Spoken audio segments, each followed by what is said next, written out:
Point of view પણ આ topic તો કે થોડાક અંશે આઈએમપી છે. બરાબર છે. એમ કહી શકાય કે આપણે ધાતુ કર્મયોગના 3 તબક્કાઓના ત્રીજા તબક્કાની વાત કરીએ તો ધાતુનું શુદ્ધિકરણ કરવામાં આવે. આપણે ચાહે ઉષ્મીય રિડક્શન દ્વારા, ચાહે વિદ્યુત વિભાજન દ્વારા આપણે જ્યારે ધાતુના ઓક્સાઇડમાંથી જ્યારે ધાતુને મેળવીએ છીએ ત્યારે તેમાં થોડા ઘણા પ્રમાણમાં અશુદ્ધિ રહેલી હોય છે. આ અશુદ્ધિ દૂર કરવા માટેની જે પ્રક્રિયા છે એને ધાતુ શુદ્ધિકરણ અથવા રિફાઇનિંગ તરીકે ઓળખવામાં આવે છે. તો આ રિફાઇનિંગની તો કે 6 તો કે આપણી પાસે પદ્ધતિઓ છે. તમે સૌ જાણો છો, નિસ્યંદન, દ્રવગલન, વિદ્યુત વિભાજન, ઝોન શુદ્ધિકરણ, બાષ્પાવસ્થા શુદ્ધિકરણ, જેની અંદર પછી 2 પદ્ધતિનો સમાવેશ થાય અને અંતે ક્રોમેટોગ્રાફિક પદ્ધતિ. તો મિત્રો આપણે નિસ્યંદનની અંદર નિસ્યંદન પદ્ધતિનો આપણે શોર્ટમાં અભ્યાસ કરીએ તો નિસ્યંદન કોને કે આપણે જાણીએ છીએ કે કોઈ પણ આપણી પાસે પદાર્થ છે એને પ્રવાહી અને પ્રવાહમાંથી બાષ્પમાં રૂપાંતરિત કરવામાં આવે અને એ બાષ્પને જ્યારે આપણે ઠંડી કરીએ છીએ તો એમાંથી આપણને તો કે શુદ્ધ ઘટક પ્રાપ્ત થાય છે. પાણીની નિસ્યંદન પ્રક્રિયાનો આપણે ભૂતકાળમાં નાના ધોરણમાં અભ્યાસ કરેલો જ હતો, રાઈટ. તો અહીંયા શું કહે છે તો કે ઝીંક, મર્ક્યુરી અને કેડમિયમ. મર્ક્યુરી પારો, આ 3 ધાતુઓ એવી ધાતુઓ છે કે જેના ઉત્કલન બિંદુ તો નીચા છે જ, પણ સાથે સાથે તેમના ઉત્કલન બિંદુ પણ નીચા છે. અહીંયા તમને એવો પ્રશ્ન થાય કે સાહેબ ઝીંક તો ધાતુ અવસ્થામાં હોય, કેડમિયમ તો ધાતુ અવસ્થામાં હોય, તો અહીંયા ઉત્કલન બિંદુ કેમ લખ્યું છે? મર્ક્યુરી પ્રવાહી સ્વરૂપમાં હોય એટલે આપણે પ્રવાહીમાંથી સીધી બાષ્પની વાત કરીશું. નિસ્યંદનની અંદર પ્રવાહીમાંથી બાષ્પ બનવી અગત્યની ઘટના છે. તો અહીંયા આપણે એનો અર્થ એવો લેવાનો છે કે ઝીંક અને કેડમિયમ જેવી જે ધાતુઓ છે એ ધાતુઓના ગલન બિંદુ, મેલ્ટિંગ પોઈન્ટ નીચા છે, એટલે પ્રવાહીમાં સરળતાથી રૂપાંતર પામે છે. અને પ્રવાહીમાં રૂપાંતર પામ્યા બાદ એ બાષ્પ અવસ્થામાં પણ બહુ ઝડપથી રૂપાંતરિત થાય છે. એટલે કે તેમના ગલન બિંદુની સાથે સાથે તેમના ઉત્કલન બિંદુ પણ ખૂબ જ નીચા હોય છે પ્રમાણમાં અન્ય ધાતુની સાપેક્ષમાં. પરિણામે આવી ધાતુઓમાં રહેલી અશુદ્ધિને દૂર કરવા માટે નિસ્યંદન પદ્ધતિનો ઉપયોગ કરવામાં આવે છે. દાખલા તરીકે મર્ક્યુરી છે તો મર્ક્યુરીનું ગલન બિંદુ મર્ક્યુરી પ્રવાહી સ્વરૂપમાં છે એટલે સીધું જ આપણે ઉત્કલન બિંદુની વાત કરીએ તો એનું ઉત્કલન બિંદુ 357 ડિગ્રી સેલ્સિયસ છે. અંદર તમે 73 એડ કરો, 273 અંદર એડ કરો તો લગભગ 300 અને 300 600 જેવું, 600 ની આસપાસ, 600 કેલ્વિનની આસપાસ તેનું ઉત્કલન બિંદુ થાય. એટલે એટલું ઉત્કલન બિંદુ તો આપણે લેબોરેટરીમાં સરળતાથી ઉત્પન્ન કરી શકીએ. બરાબર છે. કેડમિયમ છે એ લગભગ 600 ડિગ્રી સેલ્સિયસની આસપાસ એનું પણ ઉત્કલન બિંદુ છે. બરાબર છે. અને ઝીંકનું લગભગ 900 ડિગ્રી સેલ્સિયસ તાપમાન એનું ઉત્કલન બિંદુ છે. ગલન બિંદુ નહીં, ઉત્કલન બિંદુ છે. એટલે કે ધાતુ પ્રવાહીમાં રૂપાંતરિત થાય અને બાષ્પમાં રૂપાંતરિત થાય. તો એનો અર્થ એવો થયો કે આવું નીચા ગલન બિંદુની સાથે સાથે નીચા ઉત્કલન બિંદુ ધરાવતી ધાતુઓને તો કે શુદ્ધ કરવા માટે નિસ્યંદન પદ્ધતિનો ઉપયોગ કરવામાં આવે છે. આકૃતિમાં દર્શાવ્યા પ્રમાણે એક રાઉન્ડ બોટમ ફ્લાસ્ક છે જેની અંદર આપણે જે પણ ધાતુને શુદ્ધ કરવી હોય, બરાબર છે, ઝીંક કે કેડમિયમ હોય તેનો પાવડર અથવા સીધી મર્ક્યુરીને પ્રવાહી સ્વરૂપે લઈને એને ગરમ કરવામાં આવે, તેના ઉત્કલન બિંદુ રીતે બાષ્પમાં રૂપાંતર થાય, અશુદ્ધિ ત્યાંની ત્યાં રહી જશે. અને આ ધારો કે જે રેડ છે એ ધારો કે ઝીંકની વેપર છે, આ ઝીંકની વેપર તો કે જે આપણી પાસે ઠંડુ કરવા માટે જે કન્ડેન્સર મૂકેલું છે એમાંથી પસાર થઈને થશે અને એ જે વેપર છે એના જે કણો છે વેપરના બાષ્પ એ ભેગા થશે અને પ્રવાહી સ્વરૂપે બીજા પાત્રમાં એકઠી થશે, જે આપણી શુદ્ધ ધાતુ છે તેમ કહી શકાય. તો મિત્રો એટલું યાદ રાખો કે નિસ્યંદન પદ્ધતિ નીચા ઉત્કલન બિંદુ ધરાવતી ધાતુઓના શુદ્ધિકરણમાં વપરાય છે અને એની અંદર મુખ્યત્વે ઝીંક, મર્ક્યુરી અને કેડમિયમનો સમાવેશ થાય છે.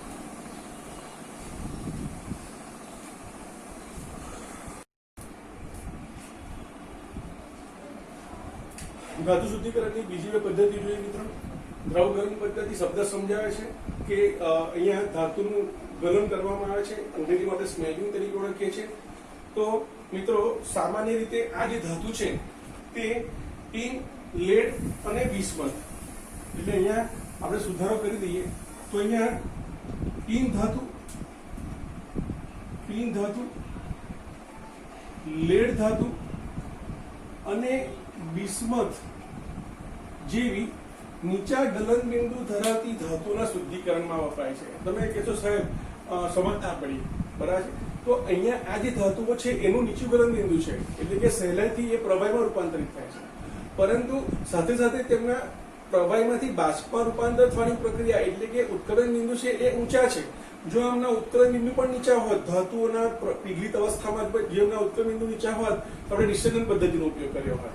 પણ અહીંયા તમે વિચારી શકો છો કે અહીંયા જે ધાતુઓ છે એમના ગલન બિંદુ નીચું હોવાને કારણે તે સહેલાઈથી પીગલિત અવસ્થામાં આવે છે, પરંતુ બાષ્પમાં રૂપાંતર કરવા માટે તેમના ઉત્કલન બિંદુ ઘણા ઊંચા હોવાને કારણે નિસ્યંદન પદ્ધતિનો ઉપયોગ કરતા નથી. આપણે પીગલિત અવસ્થામાં જ આપણે તેનું શુદ્ધિકરણ કરીએ છીએ.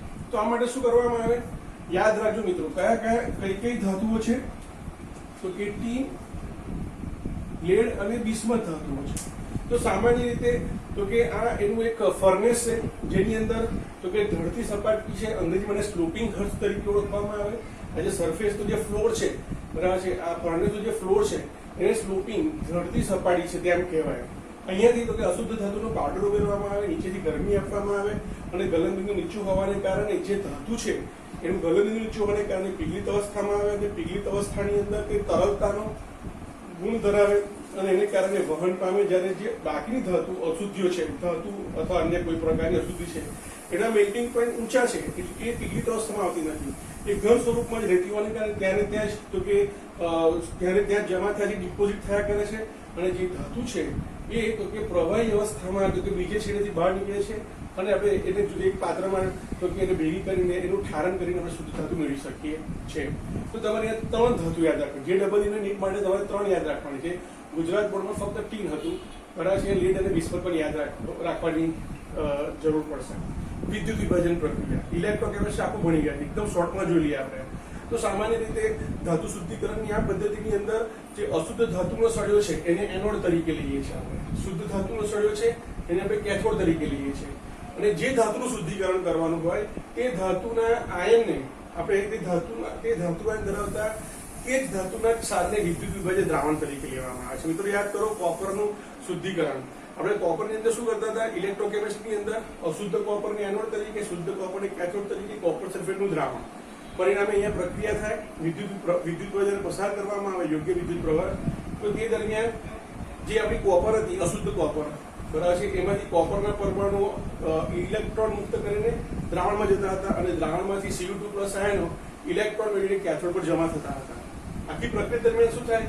તો કે એનોડ પરની ધાતુ છે એ બધી જ તો કે ઓક્સિડેશન અનુભવીને, એનોડ પરની ધાતુઓ ઓક્સિડેશન અનુભવીને દ્રાવણમાં જાય અને દ્રાવણમાં રહે ધાતુ આયન રિડક્શન પામીને કેથોડ પર જમા થાય. આમ ટોટલ આખી પ્રક્રિયા જોઈએ તો એમ કહી શકાય કે એક સમય એવો હશે કે આખો એનોડ ખવાઈ જશે, એની બધી જ જે ધાતુઓ છે, ધાતુ કણો છે, એ ધાતુ કણો દ્રાવણમાં જશે અને ધાતુ આયન સ્વરૂપમાં, અને આ ધાતુ આયન છે એ રિડક્શન પામીને કેથોડ પર જમા થશે, બરાબર છે. આ પ્રક્રિયા દરમિયાન અશુદ્ધ ધાતુની અંદર કેટલીક વખત તો કે ઉમદા ધાતુઓ પણ રહેલી હોય છે. ઉમદા ધાતુઓ એવી ધાતુઓ છે કે જે પ્રમાણમાં ઓછા વિદ્યુત ધર્મિતા ધરાવતી, ઓછી સક્રિય ધાતુઓ છે. પરિણામે સિલ્વર, ગોલ્ડ, પ્લેટિનમ જેવી ધાતુઓ છે એ એનોડના નીચે તળિયે જે મડ, જે કાદવ જેવું નિર્માણ થાય છે, કચરો એકત્રિત થાય છે, બરાબર છે, જેને મડ એટલે કે કાદવ આપણે ગુજરાતીમાં પંખ તરીકે ઓળખીએ છીએ, જે એનોડ પંખ તરીકે ઓળખાય છે, જેની અંદર સિલ્વર, ગોલ્ડ અને પ્લેટિનમ જેવી તો કે ધાતુઓ હાજર હોય છે, બરાબર છે. અને તેના દ્વારા તો કે આ વિદ્યુત વિભાજનની પ્રક્રિયા જે છે એનો જે ખર્ચ છે એ સરભર પણ કેટલીક વખત થઈ જતો હોય છે. તો સામાન્ય રીતે આ જે વિદ્યુત વિભાજનની પ્રક્રિયા છે એ સામાન્ય રીતે તો કે એલ્યુમિનિયમ, ઝીંક, કોપર વગેરેના શુદ્ધિકરણમાં આપણે તેનો ઉપયોગ કરીએ છીએ.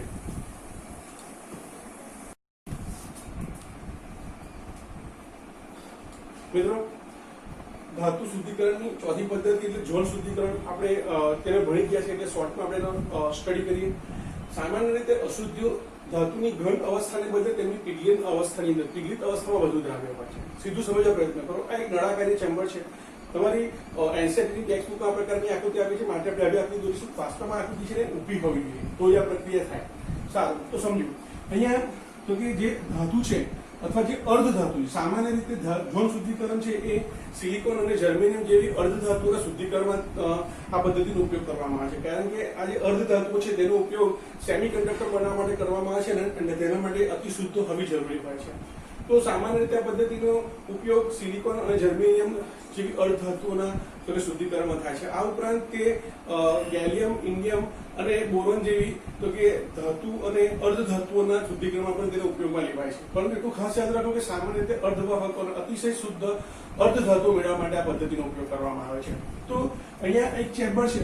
ચેમ્બરની અંદર નાઇટ્રોજન ગેસ અથવા નિષ્ક્રિય વાયુ ભરીને નિષ્ક્રિય વાતાવરણ ઊભું કરવામાં આવે છે.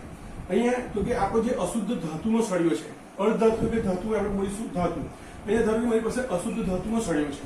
આ સળિયાની આસપાસ ગોળાકાર મોબાઈલ હીટર છે, પરંતુ આપણે સમજાવી શકીએ એટલા માટે આપણે આ રીતે આકૃતિ દર્શાવેલી છે.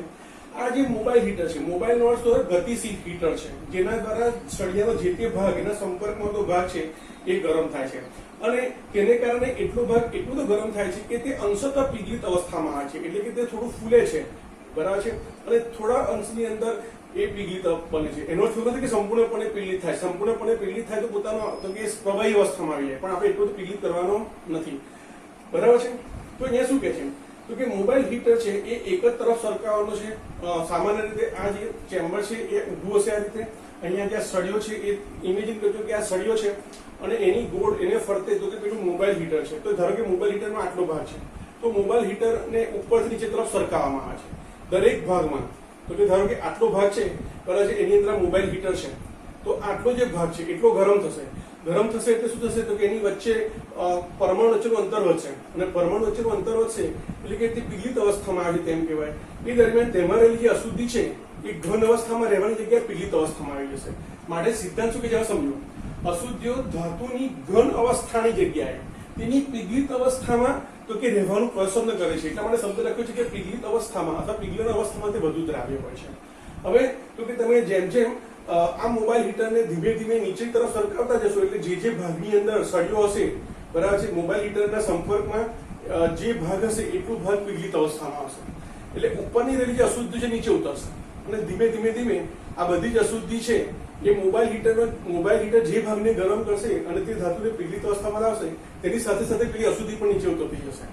આ પ્રક્રિયા ઉપરથી નીચે તરફ વારંવાર કરવામાં આવે છે અને પરિણામે તો કે ધીમે ધીમે જેમ જેમ ધાતુ જે હીટર છે એ નીચે ઉતરે છે તેમ તેમ તેમાં રહેલી અશુદ્ધિઓ પણ થોડે ઘણે અંશે તો કે એમાંથી પીગલિત અવસ્થામાં રહીને નીચે જતી જાય છે અને ઉપરનો જે ભાગ છે એ તો કે સ્ફટિકીકરણ, શુદ્ધ ધાતુમાં સ્ફટિકીકરણ પામે છે.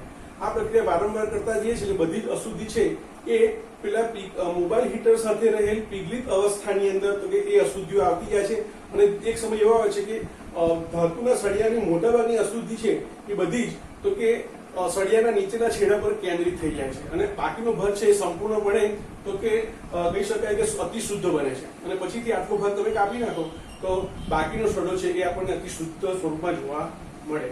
તો નીટના પોઈન્ટ ઓફ વ્યૂ પણ તમારે ખાસ યાદ રાખવાનું કે જળ શુદ્ધિકરણ છે એનો સિદ્ધાંત શું કે છે એ ખાસ યાદ રાખવાનું. સાથે સાથે તો કે ખાસ કરીને અર્ધવાહકોના શુદ્ધિકરણમાં ઉપયોગ, અર્ધધાતુઓના શુદ્ધિકરણમાં ઉપયોગમાં લેવામાં આવે છે. કારણ કે અર્ધધાતુનો ઉપયોગ ક્યાં થાય છે તો કે અર્ધવાહકોના નિર્માણ તેનો ઉપયોગ કરવામાં આવે છે.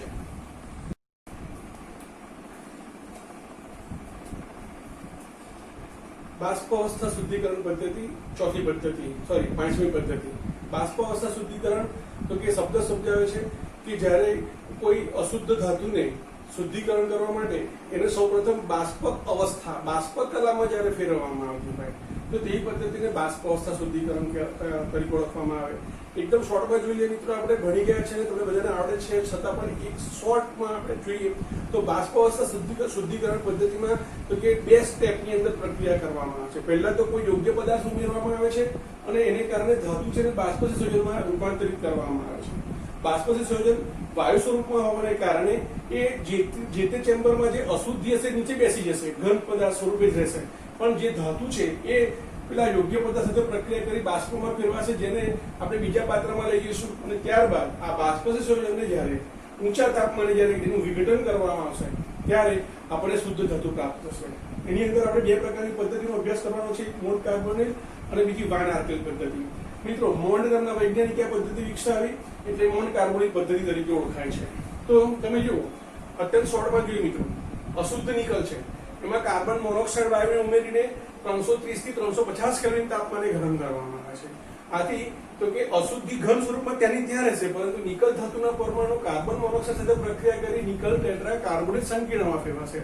આપણે જાણીએ છીએ કે કાર્બન મોનોક્સાઇડ સંકીર્ણ સંયોજનોની અંદર તો કે લિગેન્ડ તરીકે વર્તે છે અને એને આપણે કાર્બોનિલ સમૂહ તરીકે આપણે ઓળખીએ છીએ, કાર્બોનિલ લિગેન્ડ તરીકે ઓળખીએ છીએ. બરાબર છે. એટલે નિકલ ટેટ્રા કાર્બોનિલ બાષ્પશીલ સંયોજન છે એને બીજા પાત્રમાં લઈએ અને ત્યારબાદ તેને તો કે જે તાપમાને આપણે પ્રક્રિયા કરીને સંકીર્ણ બનાવે છે તેનાથી ઊંચા તાપમાને ગરમ કરવામાં આવે છે ત્યારે તે શુદ્ધ ધાતુમાં ફેરવાય છે અને જે કાર્બન મોનોક્સાઇડ જે કાર્બોનિલ લિગેન્ડ તરીકે જોડાયો હતો એ પાછો મુક્ત થઈ જાય છે. આ પદ્ધતિની વિશેષતા છે કઈ તો કે બોન્ડ બાષ્પ અવસ્થા શુદ્ધિકરણની વિશેષતા છે કે જે પદાર્થનો ઉપયોગ કર્યો છે એ પદાર્થ આડ પેદાશ તરીકે પુનઃ પ્રાપ્ત થાય છે, જેનો ફરીથી તો કે અશુદ્ધ ધાતુમાં રહેલી ધાતુને બાષ્પશીલ સંયોજનમાં ફેરવવા માટેનો ફરીથી ઉપયોગ કરી શકાય છે.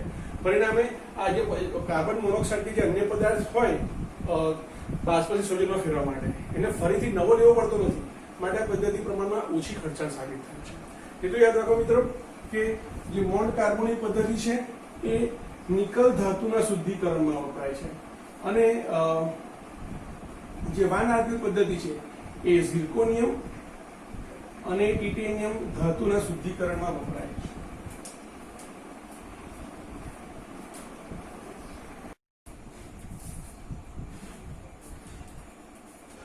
મિત્રો વેપર ફેઝ બાષ્પ અવસ્થા શુદ્ધિકરણ વેપર ફેઝ રિફાઇનિંગની બીજી પદ્ધતિ વાન આર્કિલ પદ્ધતિ આપણે જાણીએ છીએ કે તેનો ઉપયોગ ઝિર્કોનિયમ અને ટાઇટેનિયમ અથવા ટિટેનિયમ ધાતુના શુદ્ધિકરણમાં વપરાય છે.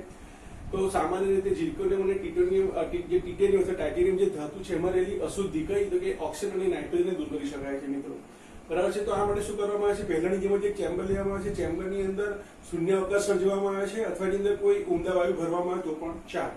હવે તો કે આ જે ઝિર્કોનિયમ જે અશુદ્ધ ઝિર્કોનિયમ અથવા અશુદ્ધ ટાઇટેનિયમ છે એમાં છે એનો બારીક પાવડર લેવામાં આવે, એની સાથે આડીને ગરમ કરવામાં આવે, બંને વચ્ચે પ્રક્રિયા થાય, એમાંથી ઝિર્કોનિયમ ટેટ્રાઆયોડાઇડ અને જો ટિટેનિયમ હોય અથવા ટાઇટેનિયમ હોય તો ટાઇટેનિયમ ટેટ્રાઆયોડાઇડ મળે.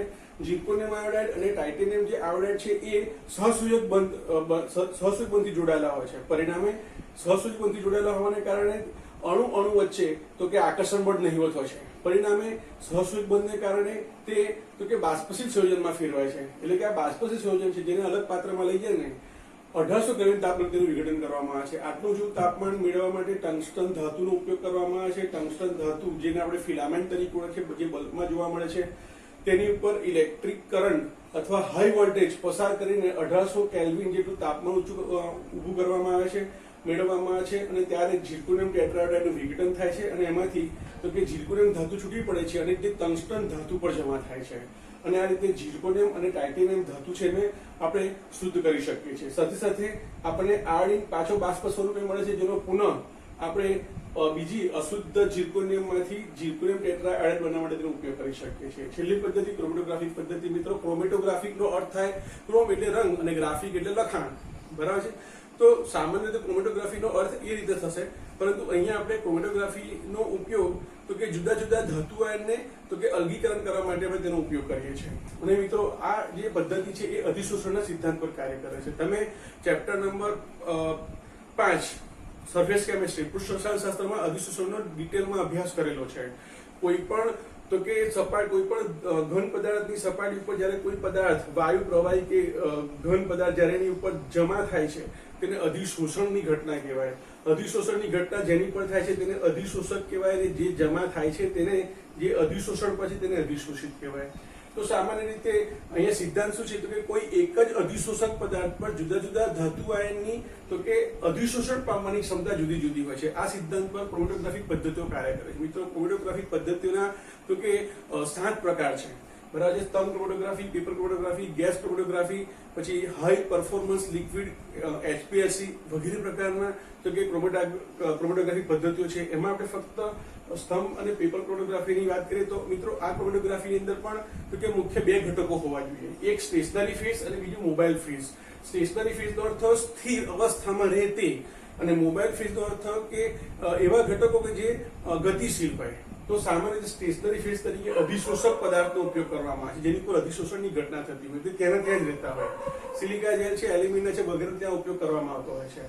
અને મોબાઈલ ફેઝ તરીકે દ્રાવક પાણી, ઇથેનોલ, બરાબર છે, એ જે તે પદાર્થને લક્ષીને અહીંયા દ્રાવકની પસંદગી થાય છે. સામાન્ય રીતે પાણીનો ઉપયોગ કરવામાં આવે છે. તમે અહીંયા જુઓ સ્તંભ ક્રોમેટોગ્રાફીની અંદર આ એક પ્રકારનો કોલમ છે. આ કોલમ એ રીતનું છે કે અહીંયા નીચે એક કોક છે જેને ખોલબંધ કરી શકાય છે. દાખલા તરીકે તમારા લેબોરેટરીની અંદર જે બ્યુરેટ છે એ બ્યુરેટનું થોડું મોટું સ્વરૂપ છે, એનો ડાયામીટર થોડો મોટો છે એમ ઇમેજિન કરો તો એક સ્તંભ થઈ ગયો જેની અંદર અધિશોષક ભરવામાં આવે અને અધિશોષક નીચે ના પડી જાય એટલા માટે અહીંયા તો કે રૂ લગાડવામાં આવે, રૂ મૂકવામાં આવે, જેને કારણે એ બધું અધિશોષક નીચે ડાઉન થઈ જાય. હવે આ અધિશોષકની ઉપર તો કે મિશ્રણ જુદા જુદા ધાતુઓ ધરાવતું મિશ્રણ ઉમેરવામાં આવે. મિશ્રણ ત્યાંનું ત્યાં જ રહેશે, પરંતુ હવે આપણે મોબાઈલ ફેઝ તરીકે દ્રાવકનો ઉપયોગ કરીએ, પાણીની પછી આપણે ઉમેરતા જઈએ, ધીમે ધીમે પાણી ઉમેરતા જઈએ, તો આ જે મિશ્રણમાં ધાતુઆયન છે એ તો કે ધીમે ધીમે જુદા જુદા પટ્ટામાં ફેરવાશે. કેમ? તો કે આપણે કીધું એ પ્રકારે જુદા જુદા ધાતુઆયનની અધિશોષક પર અધિશોષણ પામવાની ક્ષમતા જુદી જુદી હોય છે. જેની અધિશોષણ પામવાની ક્ષમતા વધારે હશે તે ઝડપથી અધિશોષણ પામશે, જેની અધિશોષણ પામવાની ક્ષમતા ઓછી હશે એ ધીમે રહીને પછી અધિશોષિત થશે. અને આમ કરતા કરતા આપણને જુદા જુદા બેન્ડ જોવા મળશે. આ બેન્ડ અહીંયા તમે જો ધારો કે એની અંદર 3 પ્રકારના ધાતુઆયનોનો સમાવેશ થયો છે, તો અહીંયા આપણને 3 ધાતુઆયન જુદા મળી ગયા. હવે તો કે નીચે બીકર મૂકીને અહીંયા સ્ટેન્ડ સાથે જોડેલું હશે. અહીંયા જગ્યાના અભાવે આપણે સ્ટેન્ડ દોર્યું નથી, અહીંયા સમજવાની જરૂર છે. ફક્ત તમે જ્યારે હજુ દ્રાવકને ઉમેરતા જશો ત્યારે જે નીચેનો પટ્ટો છે એ બધો જ Mn2+ આયન છે એ તો કે પાણી સાથે તો કે આ બીકરની અંદર જમા થઈ જશે. એને અલગ કરી નાખો, ત્યાં સુધીની કોક બંધ કરી દો, બીજું બીકર મૂકો. આ પટ્ટો નીચે આવી ગયો હશે થોડો, બરાબર છે. ફરી પાણી નાખો એટલે આ પટ્ટો તો કે પટ્ટા પરનો બધો Cu2+ છે એ તો કે દ્રાવણમાં આવી જશે. એને અલગ કરી નાખો. અને એ પ્રકારે Ni2+. તો આ રીતે જુદા જુદા ધાતુઆયનનું અલગીકરણ કરી શકાય છે. મિત્રો, અતિશય અલ્પ માત્રામાં જ્યારે ધાતુઆયન હોય તો પણ ક્રોમેટોગ્રાફી પદ્ધતિથી તેનું અલગીકરણ કરી શકાય છે. બીજા નંબરે પેપર ક્રોમેટોગ્રાફી. તમે ઘરે પણ આનો એક્સપેરિમેન્ટ કરી શકો.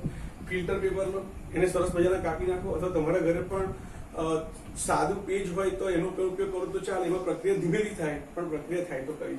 તો કે એક સરખું તો કે રેક્ટેંગલ શેપની અંદર એક લંબચોરસ પ્રકારની એક પટ્ટી કાપો, એની ઉપર એક પેન્સિલથી તો કે લીટી કરો. એની ઉપર જો તમારા ઘરમાં આવી કોઈ શાહી હોય એ શાહીનું ટીપું મૂકો, એની ઉપર એને ડ્રાય સુકાવા દો.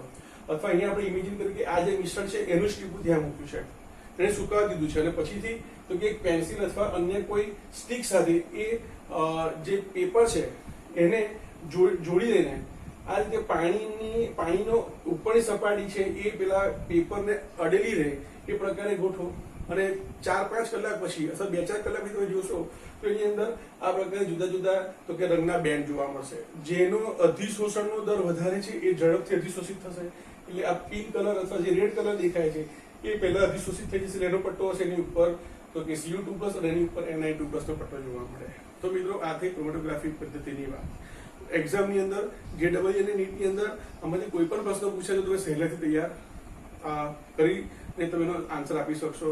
મિત્રો, આ આખું ચેપ્ટર છે એની અંદર તમારે દરેક વસ્તુ ડિટેલમાં સમજેલા હશો તો કોઈ પણ પ્રકારનો ક્વેશ્ચન છે તો તમે આને સહેલાઈથી સોલ્વ કરી શકશો.